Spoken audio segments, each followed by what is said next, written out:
तो क्या મળતો બીજે ગામમાં ના આયે અહીં પણ મળતો બીજા ગામમાં મળે સાહેબ તને કેટલા પૈસા આપતા બેટા 500 રૂપિયા તને વાપરવા કઈ આપતા તો એમ લોઠે મોકલા ના પાડે ને હા કરાટા હોય ને કરાટા કરવાનું કે રાખે છે રાખે કામરિયા કે દારૂ લોઠાને મોકલાય પકડીને ડેલા પાસે લઈ જાય તું ના પાડતો સાહેબ ને હા કે ચાર મને વેલ ચરકી જાય ના પાડીએ તોય મોકલે શું કહેતા સાહેબ તો નીચે ના પાડી ડર લેવા પછી તું લઈ આવીને આપતો રોઠાઈને મોકલે અચ્છા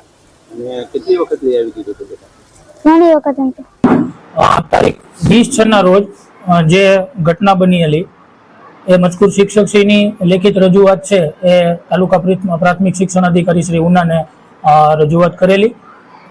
ત્યારબાદ તારીખ 9ના રોજ જે મીડિયામાં રિપોર્ટ આવેલો એના અનુસંધાને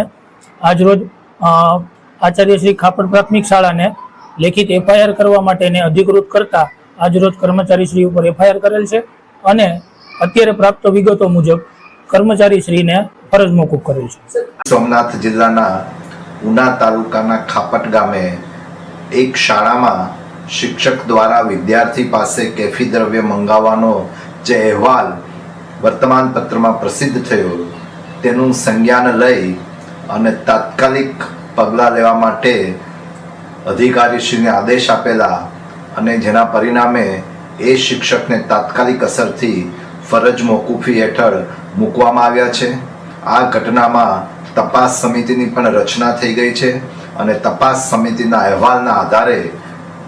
શિક્ષાત્મક કાર્યવાહી પણ કરવામાં આવશે.